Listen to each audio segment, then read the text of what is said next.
সাল্লাল্লাহু আলাইহি ওয়াসাল্লাম আনকিহুস সালিহিনা ওয়াস সালিহাত ফামা তাবিআহুম ফাহাসান। নবীজি বলেন, দিনদার ছেলে আর দিনদার মেয়ের বিয়ের ব্যবস্থা তোমরা করো। শোনো, এই দিনদার ছেলে মেয়ের যে সন্তান দুনিয়াতে আসবে না, আমি নবী বলে দিলাম তারাও ভালো মানুষ হবে। বিয়ের ক্ষেত্রে প্রথমে কি দেখবো? ঈমান। বলেন, কি দেখবো? ইমানদার কিনা, ছেলে ইমানদার, মেয়ে ইমানদার। মানে আমরা ইসলাম ধর্মে যারা আছি তাদের এটা দেখার। পরবর্তী লক্ষ্য, যদি মেয়েকে বিয়ে দেন দেখবেন ছেলেটা নেক কিনা, সৎ মানুষ কিনা। ইমানদার তো হতেই হবে, পরে সৎ কিনা দেখবো। আর যেই ছেলেটাকে একটা মেয়ে বিয়ে করাবেন দেখবেন ওই মেয়েটা ইমানদার তো হতেই হবে, আর দেখবেন মেয়েটা সতী নারী কিনা, সতী মেয়ে কিনা। কথাটা বুঝে আসছে? কিতাবের নাম সুনানে দারিমি, হাদিসের কিতাব, 2227। কত হয়? 2227 নম্বর হাদিস। কত হয়? 2227। এই হাদিসের মধ্যে আসছে, قال رسول الله صلى الله عليه وسلم أنكحوا الصالحين والصالحات فما تبعهم فحسن। নবীজি বলেন, দিনদার ছেলে আর দিনদার মেয়ের বিয়ের ব্যবস্থা তোমরা করো। শোনো, এই দিনদার ছেলে মেয়ের যে সন্তান দুনিয়াতে আসবে না, আমি নবী বলে দিলাম তারাও ভালো মানুষ হবে। নবীজি বললেন, দিনদার ছেলে আর দিনদার মেয়ের বিয়ের ব্যবস্থা করো। এখানে আনকেও বলছে, মানে বিয়ে দিয়ে দাও, দিনদার ছেলের সাথে দিনদার মেয়েকে বিয়ে দাও। ওয়াসসালিহাত, দিনদার মেয়ের সাথে দিনদার ছেলের বিয়ে দাও। ফামাত তাবিআহুম মিনহুম বা'দু, ফামাত তাবিআহুম বা'দু, তাদের যে সন্তানগুলা তাদের পরে দুনিয়াতে আসবে তাদের অনুসরণ করে আমি নবী আশাবাদী ফাহাসানুন, তারা উত্তম ভালো মানুষ হবে। তাহলে প্রথমে জানলাম ইমানদার হতে হবে, এরপরে জানলাম সৎ মানুষ হতে হবে। এই জন্য রাসূলুল্লাহ সাল্লাল্লাহু আলাইহি সাল্লাম বলেন, যখন তোমাদের কারো কাছে প্রস্তাব আসে, যার ব্যাপারে প্রস্তাব আসে তার ব্যাপারে প্রধান দুইটা বিষয় খেয়াল করবা। বলেন কয়টা? দুইটা। আমার সাথে বলেন, এক নাম্বার দিন। বলেন দিন, মানে দিনদারিতা। দুই নাম্বার চরিত্র। এক নাম্বার দিনদার কিনা, দুই নাম্বার সৎ চরিত্রের অধিকারী কিনা। তিরমিজি শরীফের 1085 নম্বর হাদিস। এই হাদিসের মধ্যে আসছে, ক্বালা রাসূলুল্লাহ সাল্লাল্লাহু আলাইহি ওয়াসাল্লাম ইযা জাআকুম মান তারদাউনা দীনাহু ওয়া খুলুকা ফানকিহু। নবীজি বলেন, তোমাদের কাছে যদি এমন কারো প্রস্তাব আসে যার দিনদারিতা এবং যার চরিত্রের ব্যাপারে তোমরা সন্তুষ্ট। মনে করেন আপনাদের ঘরে প্রস্তাব আসছে, তো আসার পর তার ব্যাপারে যাচাই করে দেখছেন যে এই ছেলেটা দিনদার আর এই ছেলেটার চরিত্র ভালো। নবীজি বলেন, ফানকিহু, আমি নবী বলে দিলাম তার কাছে বিয়ে দিয়ে দাও। কি করে দাও? বিয়ে দিয়ে দাও, যদি দেখো তার চরিত্র ভালো আর তার দিনদারিতা আছে। ইল্লা তাফআলুহু তাকুন ফিতনাতুন ওয়া ফাসাদ। নবী বলেন, দিনদার ছেলে পাওয়ার পরে, সৎ চরিত্র ছেলে পাওয়ার পরেও যদি বিয়ে না দাও, বড় ফিতনা হবে আর বড় মুসিবত হবে, অনেক ফাসাদ সৃষ্টি হবে। দিনদারিতা পাইলা, সৎ চরিত্রের অধিকারী পেয়েও যদি বিয়ে না দাও, মনে রাখবা বড় ফিতনা হতে পারে, বড় ফাসাদ হতে পারে। বিয়ে দিয়ে দাও। সাহাবায়ে কেরাম বললেন, ইয়া রাসূলুল্লাহ ওয়া ইন কানা ফি, হে আল্লাহর রাসূল, তার মাঝে যদি কোনো খারাপ স্বভাব থাকে। আপনি যে ছেলেটার ব্যাপারে বললেন দিনদারিতা আছে আর চরিত্র ভালো, হুজুর তার যদি কোনো দোষ ত্রুটি থাকে, অন্য দোষও তো থাকতে পারে।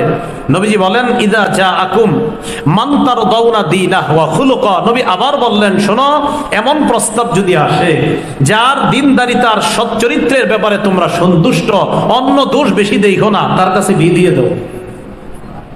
কথা কি বুঝে আসছে? তাহলে এই হাদিস থেকে জানলাম, সাধারণত ছেলেদের ক্ষেত্রে আমরা দুইটা বিষয় দেখব, দিনদার কিনা, সৎ চরিত্রের অধিকার কিনা। এরপরে তন্ন আছে চাকরি বাকরি বিষয়, ঠিক আছে, কিন্তু রাসূল বলছেন এই প্রধান এই দুইটা। দিনদার কিনা, সৎ চরিত্রের অধিকারী কিনা। মনে করেন 1 লাখ টাকা বেতন পায়, কিন্তু সারাদিন আপনার উল্টা পাল্টা নামাজ একক তো পড়ে না, শুধু অশ্লীলতায় ব্যস্ত থাকে, তো এইটা তো আপনার বেতন ঠিক আছে, কিন্তু তার তো দিনদারিতা নেই। কথাগুলো বুঝে আসছে? আচ্ছা, এবার খুব মন দিয়ে শুনবেন। মেয়েদের ক্ষেত্রে রাসূলুল্লাহ সাল্লাল্লাহু আলাইহি সাল্লাম বলেন 4টি গুণ দেখে মেয়েদেরকে বিয়ে দেওয়া হয়, বিয়ে করা হয়। কয়টা গুণ দেখা? 4টা। এতটুকু মনে মনে বলে ফেলেন না, তাহলে তো হইলই না। পুরো আলোচনাটা শুনেন যে 4টা হলেই হবে নাকি আরো কথা আছে। সহিহ বুখারীর বর্ণনা 5090 নম্বর হাদিস। এই হাদিসের মধ্যে আসছে قال رسول الله صلى الله عليه وسلم تنكح المرأة لأربع। রাসূলুল্লাহ সাল্লাল্লাহু আলাইহি সাল্লাম বলেন, মেয়েকে বিয়ে করা হয়, নারীকে বিয়ে করা হয় 4টি গুণ দেখে। বলেন কয়টি? 4টি। 1 নাম্বার লিমালিহা, সম্পদ। কি দেখে? এই জন্য তো যৌতুক চায় নাকি? যেহেতু সম্পদ দেখতে বলছে নবীজি, তাই যৌতুক চাবেন নাকি? বলেন তো, যৌতুক মেয়ের পরিবার থেকে কি স্বেচ্ছায় দেয় নাকি মনের কষ্ট থেকেই দেয়? রাসূলুল্লাহ সাল্লাল্লাহু আলাইহি সাল্লাম বলেন, আলা লা তাজলিমু, শোনো তোমরা জুলুম করবা না। লা ইয়াহিল্লু মালু ইমরিইম মুসলিম, কোন মানুষের সম্পদ কারোর জন্য বৈধ হবে না ইল্লা বিতিবি নাফসি, যতক্ষণ সে এটা মন থেকে না দিবে এই সম্পদ বৈধ হবে না। এই জন্য মনে রাখবেন, জোর কইরা দান নেওয়া জায়েজ নেই। জোর কইরা দান কারো কাছে চাইলেন, আপনি বললেন না আপনি 1 লাখ দিতেই হবে। একটা হলো মহব্বতের বাধ্য, অনেকে মহব্বত করলে উনি দিয়ে দেয়। আরেকটা হলো না, বেচারায় দিতে চায় না, আপনি বাধ্য করতেছেন, ঠিক না। এটা বিতিবি নাফসি হয় নাই, তার মন থেকে দেয় নাই। মন থেকে না দিলে তো ঝামেলা হবে, মন থেকে দিতে হবে। এই জন্য আমরা যারা দান করি অনেক সময় কি করি, বাধ্য করলে বেচারায় শর্মে দেখা যায় বেশি দেয়। মানে রেখেন, ওনার যদি নিয়ত থাকে 500, শর্মে উনি যদি দেয় 10,000, এর মাঝে 9,500 ওনার মন ছিল না, আপনি জোর করছেন। আল্লাহ হেফাজত করেন। রাসূল বলছে জুলুম করো না। এখন আসেন, রাসূলুল্লাহ সাল্লাল্লাহু আলাইহি সাল্লাম বললেন 4 জিনিস দেখে বিয়ে করতে। লিমালিহা, সম্পদ। 2 নাম্বার ওয়ালি হাসাবিহা, বংশ। 3 নাম্বার ওয়া জামালিহা, সৌন্দর্য। এই 3টা সবাই দেখে, সম্পদ, বংশ, সৌন্দর্য। 4র্থ আরেকটা তো বলছে নবীজি, এতটুকু শোনেন, ওয়ালিদিনিহা, দিনদারিতা দেখবা। ফাসফার বিজাতিদ্দিন, তুমি দিনদারিতাকে প্রাধান্য দিয়ে, দিনদার মেয়েটাকে বিয়ে করে তুমি সৌভাগ্যবান হয়ে যাও। তারিবাত ইয়াদাক, তুমি যদি দিনদারিতা প্রাধান্য না দাও, অন্যগুলা শুধু প্রাধান্য দাও, সম্পদ দেখলা, বংশ দেখলা, সৌন্দর্যতা দেখলা, আর দিনদারিতা যদি তুমি না দেখো, তোমার 2 হাত ধুলোই দূষরিত হোক, তুমি ধ্বংস হও। তাহলে মূল কোনটা? বলেন মূল কোনটা? এবার এর বিপরীতে আরেকটা হাদিস শুনেন। قال رسول الله صلى الله عليه وسلم من تزوج امرأة لعزها لم يزده الله إلا ذلا। কোন পুরুষ কোন মেয়েকে যদি, কোন ছেলে কোন মেয়েকে যদি সম্মানের আশায় বিয়ে করে, শুধুমাত্র এই আশা যে এই মেয়েটাকে বিয়ে করলে আমার অনেক মান সম্মান হবে, কারণ আমার শ্বশুরের বড় স্ট্যাটাস আছে, মর্যাদাওয়ালা শ্বশুর, আমার শ্বশুরের 5টা বাড়ি আছে, মানে শুধু তার এতটুকুই নিয়ত যে আমার মান সম্মান অনেক বেশি হবে, রাসূল বলেন আল্লাহ তাকে লাঞ্ছিত করে ছাড়বে। শুধু নিয়ত হলো আপনার ইজ্জত, শুধু কি নিয়ত? অন্য দিনদারিতা এগুলা বাদ, খালি একটু নিয়ত। রাসূল বলেন আল্লাহ তাকে বেইজ্জতি করে ছাড়বে। ওয়ামান তাযাওয়াজাহা লিহাসাবিহা, কেউ যদি কোনো মেয়েকে বিয়ে করে শুধু বংশীয় মর্যাদার কারণে, অমুক বংশের কন্যা, বা শুধু এই নিয়ত, তার দিনদারিতা থাক না থাক কোনো ব্যাপার না, অমুক বংশের তো নবীজি বলেন শুধু বংশীয় বিষয়টা দেখে বাস বিয়ে করে ফেলছে,